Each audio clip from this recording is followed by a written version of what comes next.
It's good to see each one this evening or this afternoon. We're here to evaluate the scientific evidence as it relates to origins. Normally, from this pulpit, we're examining evidence from the Word of God, and I think there is a great deal of evidence there that can sustain faith. But as we pointed out this morning, there are a great many people who have been convinced by science that the Bible is not God's Word, that it's not dependable. And to reach such individuals, we need to begin where they are and look at the scientific evidence. And so we're going to limit ourselves. The best explanation of origins scientifically involves an intelligent design and a recent creation. We hear a lot about creation science in the press today, and it is disturbing to me. I don't recognize what they're talking about. The idea, it's not what I'm talking about. What is creation science? I had one professor say, well, yes, I teach creation science. I teach about origins. I turn around talking to snakes. That's what Genesis talks about, and that's creation science. Well, obviously, that's a far cry from what we're talking about. We're talking about the scientific evidence as it relates to origins. Chief Justice Rehnquist, dissent in the Edwards versus Aguillard case, I think defined and made very clear exactly what creation science was. It was argued in this case. And they pointed out that we have no basis on the record to conclude that creation science need be anything other than a collection of scientific data supporting the theory that life abruptly appeared on the earth. I think they're right. I think that's exactly what it is. I couldn't do better. But how many times have you heard that in the press? Not even close, unfortunately. How is it that you can look at scientific data and determine whether or not what we see is best explained by intelligent design or by natural gradual evolution? Scientific data, I think, can tell us a lot of things. There are a lot of things it can't tell us, but yes, I think there's a great deal. Look, for example, at this pebble. How did it originate? As we think of origins, was it designed or did it originate naturally?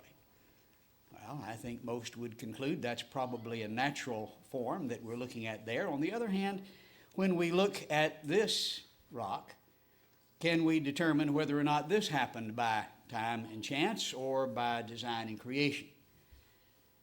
Okay, we determine that's probably intelligent design, which of course is a religious conclusion, right? Did we quit being scientists?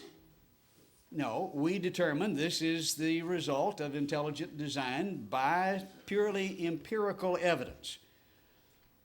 We can do that by looking at the scientific evidence. We go to the seashore and we see several processes involved. We look at delineations along the shore. You might imagine they're caused by somebody dragging a stick or the tides or various types of origins. On the other hand, we see other marks out on the sand that look like this. Can we look at this and distinguish between what happened naturally and what happened by intelligent design? And is it a religious process? I think the answers there are obvious. One probably occurred naturally as a result of the tides. The other had someone intelligent designing it. Now, that's not all that complex a collection of information there on the sand, but still we see that that's not going to happen naturally, and I think that much more complex information doesn't appear to be obviously designed by some.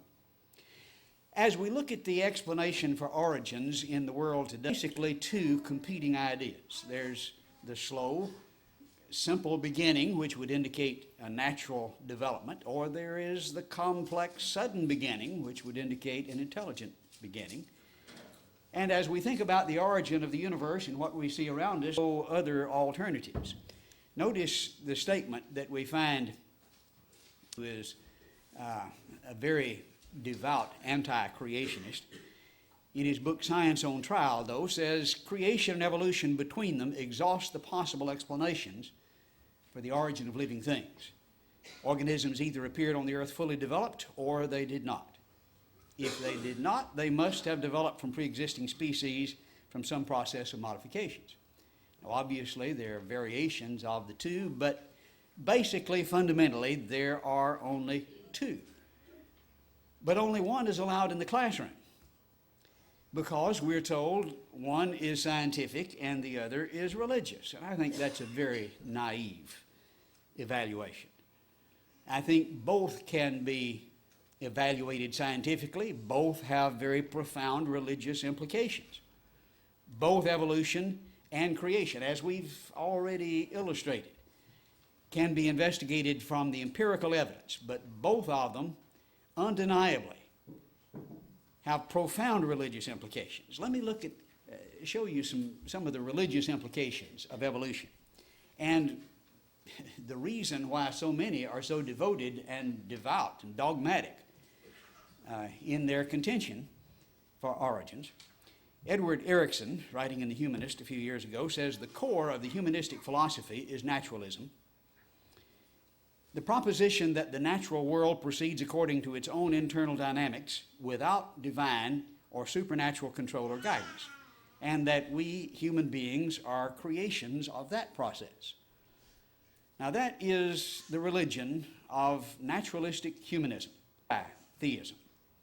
And that is the religion that dominates the school system. Richard Lewontin of Harvard, one of the leading thinkers, says it is not the methods and institutions of science that somehow compel us to accept a material explanation of the phenomena of this world.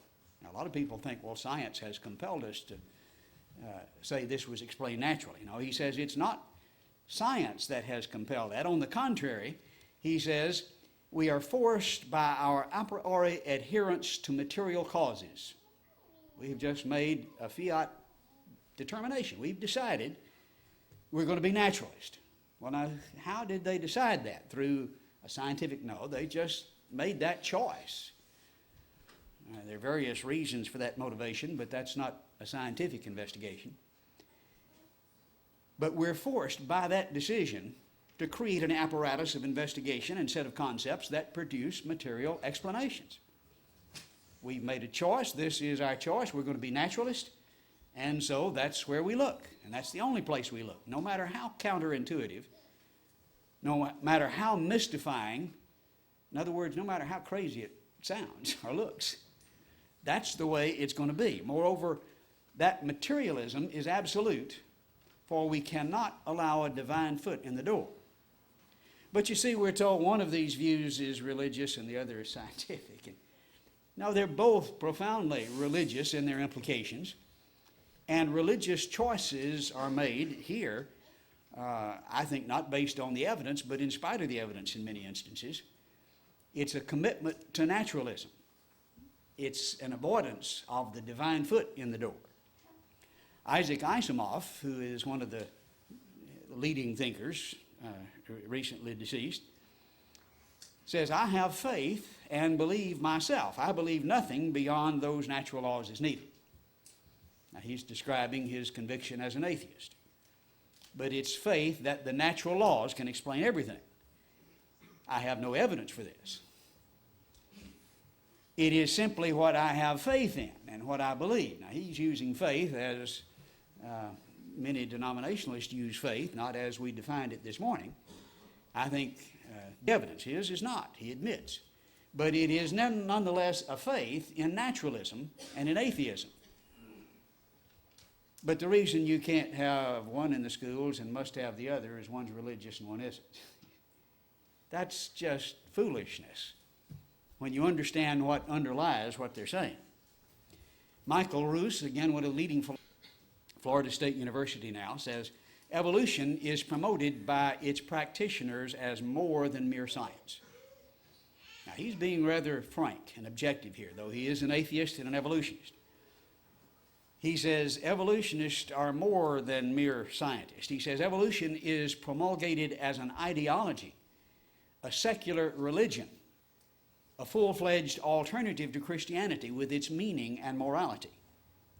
Now, this is the man who, in the Arkansas trial, which was a real fiasco, which set precedents across the country on the teaching creation versus evolution in the public schools.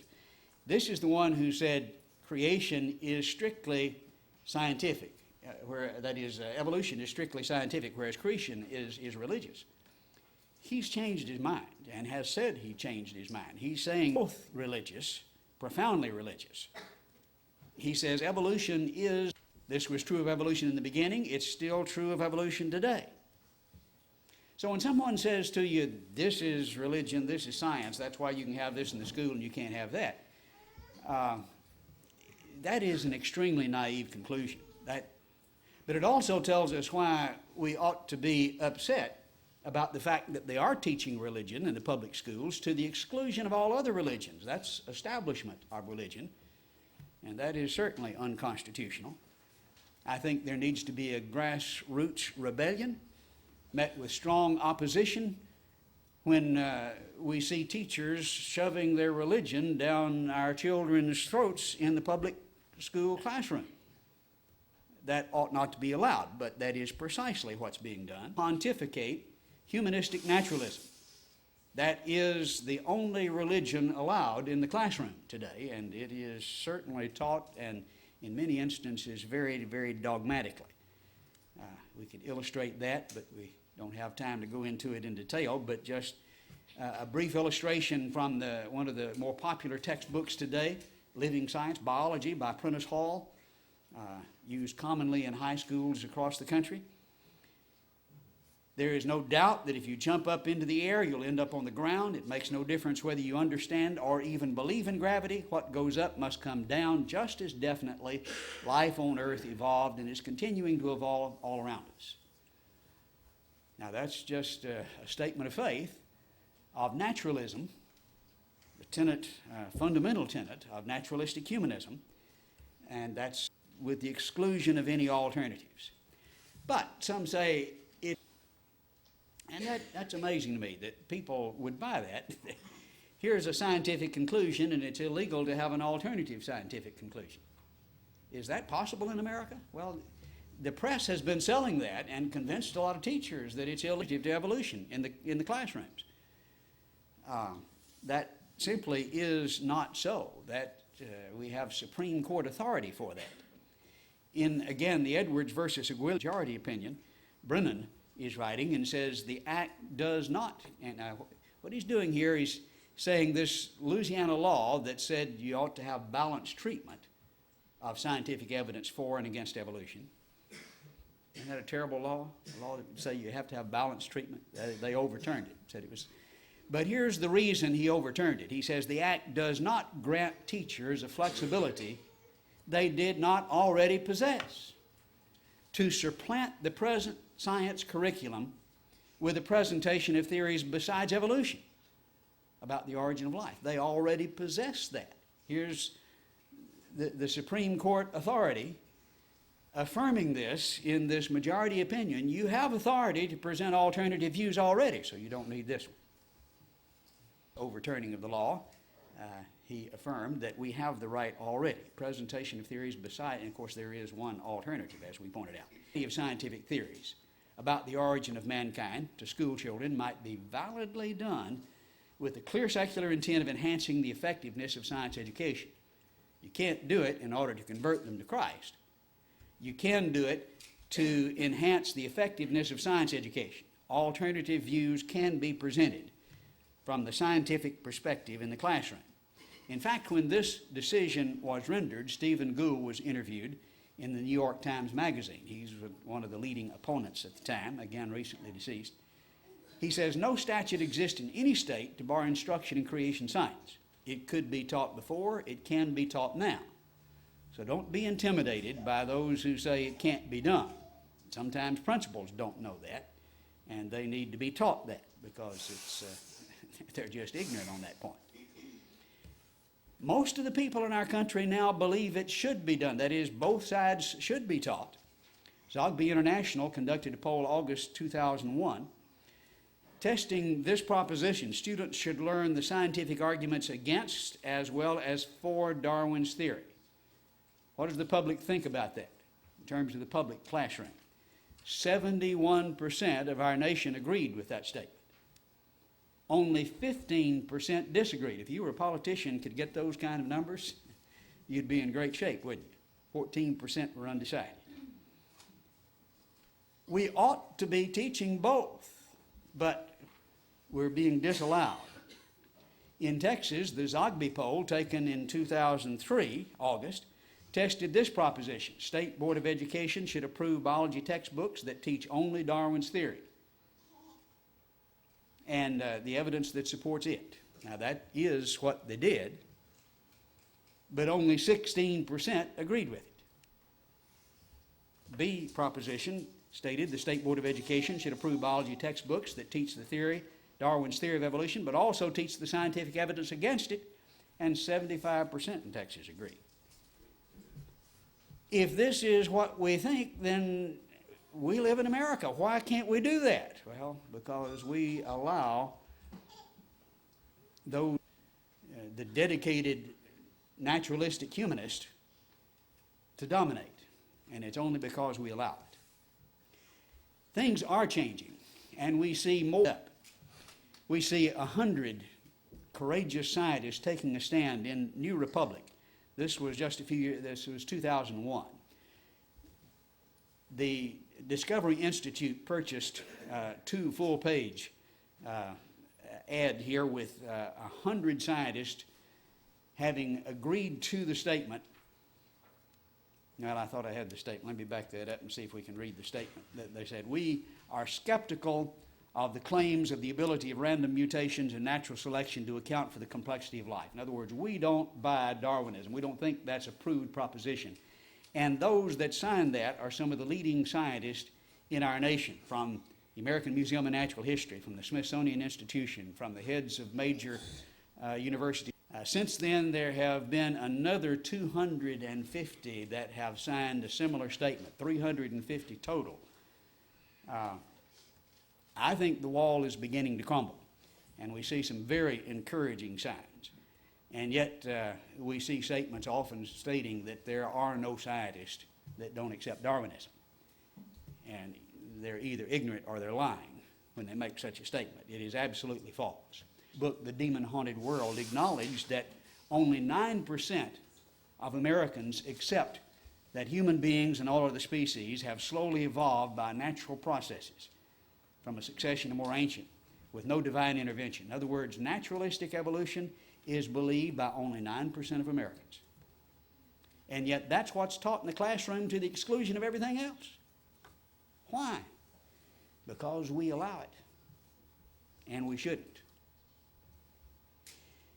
There have been debates across the country. They're getting fewer and fewer. I had one scheduled just a few months ago down at Louisiana State University. The fellow didn't show, the biologist, so I won. We did have over 200 students that showed up, and we spoke to them for over an hour, another hour of Q&A, and then several of them stayed until midnight, and we just had a real good session. But they have virtually stopped debating. Niles Eldridge is one of the fellows that I debated down in Orlando. He is curator of vertebrate paleontology at the American Museum of Natural History. And in his book, Monkey Business, he said this: "Creationists today, at least the majority of their spokesmen, are highly educated, intelligent people." Now, I should tell you this was written before our debate. Sorry. But he says skilled debaters have always done their homework. They nearly always seem better informed than their opponents, who are reduced too often to a state of bewildered incoherence. Now, he's a devoted evolutionist, but he's seen this happen, and I saw it happen to him. If I accept my prejudiced evaluation of it. I think he's absolutely right, and so they have virtually stopped debating. He says creationists travel all over the college campuses, staging debates with biologists, geologists, anthropologists. The creationists nearly always win. So what have they done? They quit debating. Notice the statement by Eugenia Scott. She's president of the National Center for Science Education.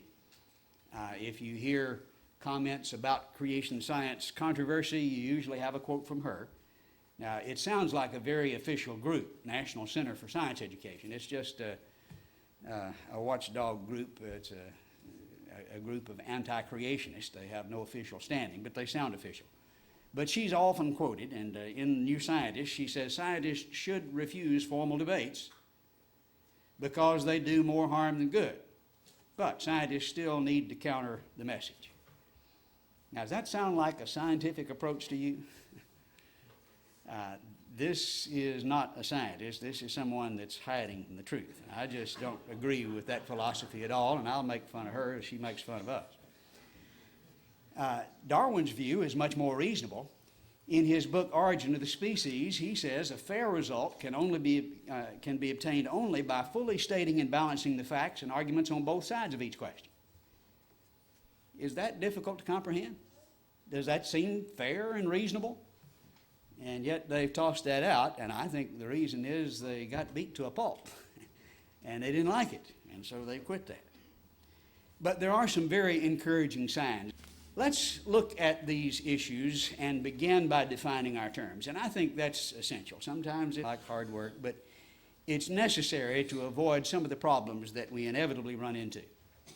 G.A. Kirkut is an evolutionist from the University of Southampton. He was chosen to write this book in a series of international monographs on evolution, implications of evolution. And in it, he makes a very important distinction. He says there's a theory which states that many living animals can be observed over the course of time to undergo changes so that new species are formed. Now, he's talking about observable changes, like cows have short horns. And sometimes that's called a new species, actually very rarely, but sometimes it is. What a species is a very nebulous concept, sometimes interbreeding group, but that's not applied consistently at all. We see dogs and foxes and dingoes that interbreed, but they're separate species. Well, yes, we know that, but as Theodosius Dobzhansky says, a good species is whatever a taxonomist says a species is. And that's about as good a definition as you can find. Bacteria, one becomes resistant, we're told, to penicillin, the other is not. That's a different species. But if I'm resistant to penicillin and you're not, are we different species? No. It's a very arbitrary term. But there are arbitrary decisions saying this change is a new species. We can see some of those things. I would call it horizontal variation. This can be called the special theory of evolution, or horizontal variation, and can be demonstrated in certain cases by experiments. Now, understanding what he's talking about, that's a true statement. On the other hand, there is a theory that all the living forms in the world have arisen from a single source, which itself came from an inorganic form. This can be called the general theory of evolution. Now, that's a different ballgame altogether. Nobody's observed that. I don't think there's any scientific evidence for that. But what we see is that people present evidence for the special theory and then assume that they have proved the general theory. Now, that's not a logical process. They switch the definition of their terms right in the middle of their argument. Now, if you don't define what you're talking about, we're talking about special theory, then you have all kinds of ridiculous conclusions. One might conclude that it's a nuisance to send a child to college. That's expensive and it's a problem. On the other hand, you look at the legal statutes, being a public nuisance is a crime. And so if you switch your definitions, you can say it's a crime to send a kid to college. Well, but you see the fallacy in that, obviously. You're switching the kinds of nuisances you're talking about. Well, they're switching the kind of evolution that they're talking about. They'll point to these small variations and reach conclusions about the general theory. And that's not a logical process. Is all coming from a common ancestor? And that's not proved by illustrating it with horizontal variation. A change from one kind to another kind. That's different from variations in fruit flies. That's not the same thing. We see a wide variety of dogs all one species, all can be bred from common ancestors. Yes, they're different, but one kind, I would call it, and one species, according to the biologists today. When we see this horizontal variation, we're not seeing support for the general theory of evolution. We look at these skulls and they all look very different, don't they? But they're all one species, according to the evolutionist. They illustrate horizontal variation within the kind. But we have tremendous communication problems when we don't make these distinctions. Here's one fellow who says, I see evolution every day. Another fellow says it's not observable. And they sound like they're disagreeing, don't they? But they're talking about different things. This fellow is speaking of special evolution. I see it every day. He sees variation of fruit flies. He sees resistance to penicillin in bacteria, which we'll talk about more in a moment. On the other hand, the other fellow is talking about evolution of the ape to man. And it's not observable. They're both telling the truth, but they're talking about different things, but they're not making any progress in their conversation, right? And that's very often what happens. I was in long ago, Dr. Patton, evolution has just changed. Don't you believe in change? I said, yes, I've got some in my pocket, but I think we need to define our terms better if we're going to have an intelligent conversation. Sometimes they get the point, sometimes they don't. But because people get the idea, all right, if I see any kind of horizontal variation, therefore general evolution is proved, ridiculous statements like Richard Dawkins did in The Blind Watchmaker. He says, it's absolutely safe to say that if you meet somebody who claims not to believe in evolution, that person is ignorant, stupid, or insane, or wicked. Now, he's one of the leading scientists in England. Now, why would he make such a statement? Well, he sees horizontal variation and thinks that proves evolution. And if you don't believe what he sees and what he can show you, then you're ignorant. Well, he's got a leap of logic. Variation and the general theory. Stephen Gould's argument when he says no myth deserves a more emphatic death than the idea that science is inherently impartial and objective enterprise. Now that's a myth, he says, that needs to die, yet it continues to thrive among working scientists because it serves us so well. Well, that's very much true. We have scientists that compete, they have concern for their careers that override the evidence sometimes. They are ambitious. They want to make a name for themselves just like preachers or anyone else. Maxwell Planet, Nobel laureate, made an interesting observation. He says a scientific truth does not triumph by convincing its opponents and making them see the light, but rather because its opponents eventually die and a new generation grows up that's familiar with it. That may be somewhat overstating it, but we see a lot of that, unfortunately. Among preachers, among scientists, in the world around us, that's the way the world is. But how ought it to work in science? Let's consider what's called the scientific method. How should we evaluate these two views? Basically, we're told there are four essential criteria for scientific proof. Now, what is scientific proof will vary depending on who you're listening to, and some will say even trying to define it is silly, that it never works that way. But nevertheless, this is the way it's supposed to proceed. First, we have to be dealing with observable phenomena. It has to be repeatable. I do it, then someone else repeats it. It has to be experimental. You have to be able to perform the experiment to demonstrate it. And it has to be, let me back that up, it has to be falsifiable. The falsifiable idea is probably the most unfamiliar to a general audience. Basically, that means testable. There has to be some kind of a test so that if this is the result, it's verified. If that is the result, it's falsified.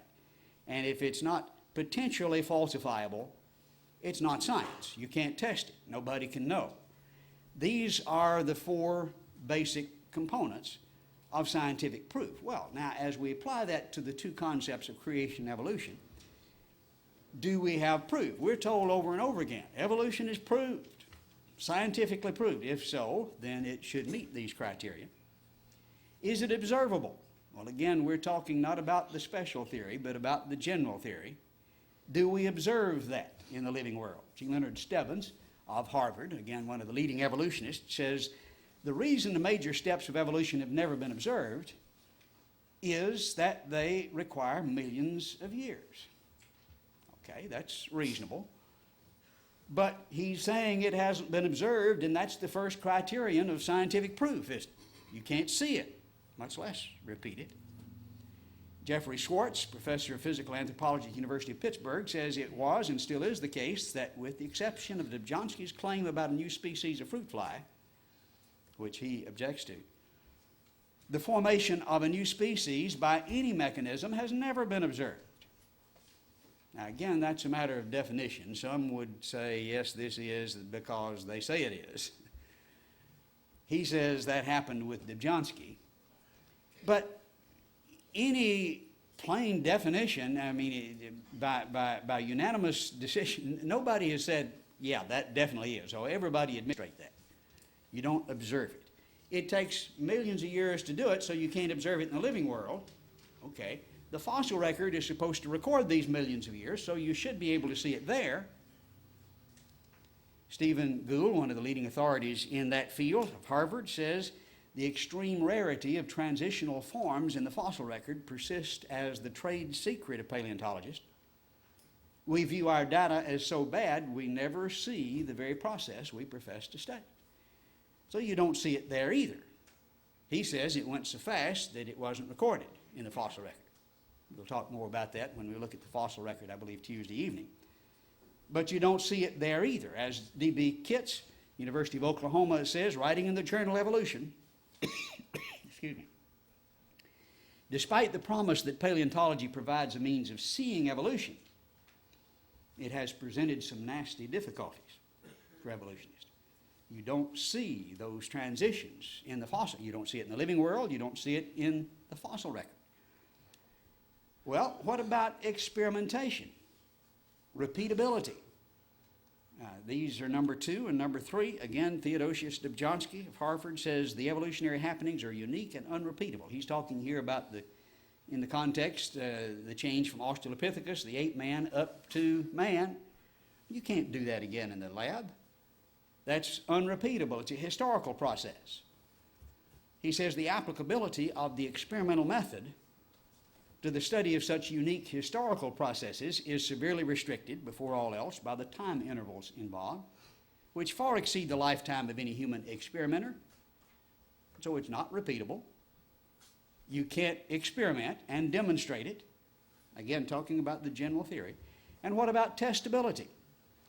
Murray Eden of MIT says one could propose a crucial experiment and check as to whether or not the theory was false or not, but this cannot be done in evolution. You can in some areas, but not in evolution. Taking in a broad sense, this is really all I meant when I called it tautologous in the first place. It can indeed explain anything. Now that's not science, and it's not testable. Colin Patterson of the British Museum of Natural History, who's curator of vertebrate paleontology there, the largest fossil museum in the world, writing in his book, Evolution, says this is unique and unrepeatable, like the history of England. This part of the theory, that is, that evolution has occurred, is therefore a historical theory about unique events, and unique events are by definition not a part of science, for they are unrepeatable and not subject to test. And so when we apply the 4 criteria of scientific proof, we find the general theory of evolution failing every time. Yet they jump up and down, scream and holler and say it's been proved. Well, they just don't know what scientific proof is, or they're not telling the truth. That simply isn't true. But what about creation? How many of you have observed creation? No, we can't do that. Have you repeated it? Can you do it in the lab? No. Is it potentially falsifiable? It would be certainly very difficult. I think the criticism is true of both. In terms of absolute scientific proof by the criteria of scientific method, you can't prove either one of them. Neither evolution or creation is subject to empirical proof. Now that doesn't mean it's outside the realm of science. Both creation and evolution can be investigated scientifically, but neither can be proved scientifically. I think the scientific method that is appropriate when we're dealing with models that can't be observed is by model comparison. Which model, which educated guess, hypothesis fits the facts best? We look at evolution, we look at the biology evidence, the microbiology evidence, we look at the same thing with regard to creation. Which model explains the data best? That's the process of model comparison. And how do you tell which one is doing it best? Well, the one that explains the data directly and simply with the fewest secondary assumptions. Any model can be made to fit. If you say, all right, it doesn't fit here directly, and then, well, that fixes it unless, then you got to assume something else. And the more assumptions you have to make it fit, the worse it is. The one that fits directly and simply is the best model. The principle of parsimony, the fancy scientific term, Occam's razor, you may have heard. That's the way you proceed, and that's the way we'll be proceeding in the sessions this weekend. Neither is scientifically proved. Both can be investigated scientifically under the heading of model comparison, and we'll look at the evidence and see which one fits the facts best. And I think it'll be obvious in each case. All right, we're going to take a break at this point. I think we're just about on schedule. See if some of you have some questions, and then we'll begin again. Do we have a break between the two sessions? It depends on how many questions you got. Okay. Who has a question? Yes. Hold on a second, Oliver. We're going to go around the microphone for the questions. So you read.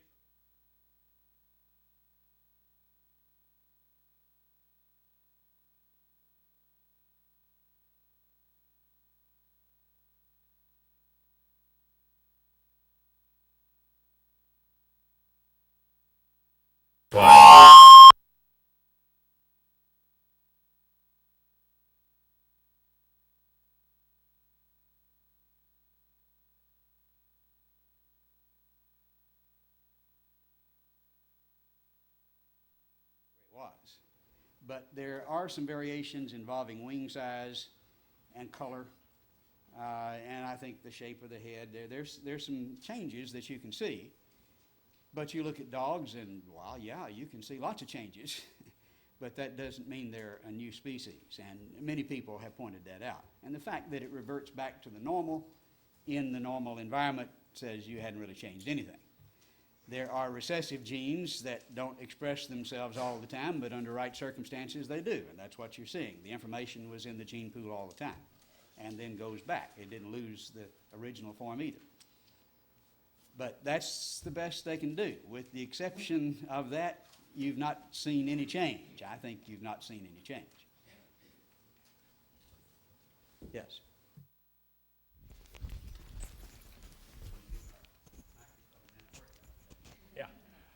You mentioned that it's not illegal to teach these in schools, and we get our kids in those situations. Do you have easily presentable material that we can share with our schools to help them understand that it's not illegal? Well, they're making a video of this presentation. That will be available. We do have videos of our presentation that are available rather inexpensively. On our website, you can watch them. It doesn't cost you a penny. If you have Real Player, you can see there's 14 different lectures on the website. We have a lot of information on the website, and it's having an impact. We're just really excited about the progress. We were excited when we hit 1 million hits per month, and then about a year later, we were up to 2 million hits a month. And last year, I really got excited when we got over 3 million hits a month, and February, of course, that's a short month of this year, just last month, 4,100,000 hits in the month. Yeah, that's encouraging. Bible.ca/tracks. Now, Bible.ca is the general. Now, I'm giving you for the whole site. Mine is about a third of it. And there are a number of different parts. I'll have to say mine is number one in the hits, but mine is the scientific part. And you do have a lot of information that is available there, but we do have DVDs. There are some good books that are available as well. For use in the public classroom, the book Of Pandas and People is designed for the public classroom. Now, it's rather limited in what it approaches. It doesn't deal with the age of the earth, but with the reasonableness of intelligent design as opposed to natural selection, it does an excellent job, and it is strictly from science.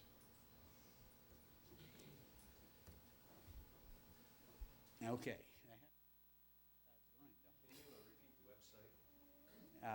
Yes, the website is bible.ca. My part is /tracks.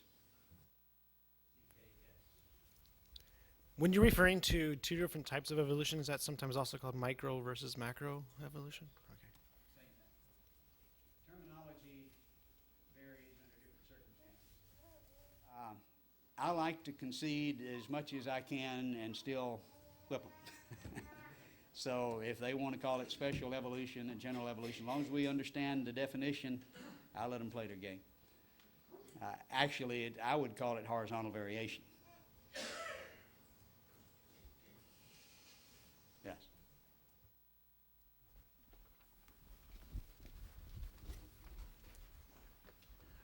What about the disclaimers they put in the Georgia science books? Are you familiar with those where and then they got sued for it? The disclaimer says this is only a theory, it's not proven. I understand the motivation. It's not very scientific terminology. The term theory is clearly defined in science differently from the way most people use it, so it's somewhat confusing. I think they could have done a better job, and they did get that overturned just recently. However, there are 19 cases that are being litigated at present. 19 different states have similar actions, most of them much better constructed. And so there appears to be a grassroots movement. It's working. Now, in Texas, we have passed a law that says they must provide alternative views to evolution, and they must provide strengths and weaknesses of evolution in the textbooks, which sounds great. We thought it was great. We just didn't have sense enough to put a penalty to the law when we got it passed, and so they've ignored it. So we're working on that. We're getting a judge to issue a writ of mandamus, which mandates that they obey the law. And then if they ignore it, it's contempt of court, and there's plenty of penalty for that. So if you hear that the Texas School Board is in jail, you'll know what's going on. But we are making progress. Right now, we have 7 out of 15 votes. We just need one more. And actually, of the ones remaining, 3 of them say they agree with us. They just won't vote with us right now. So we're real close and making progress really all over the country. Other questions?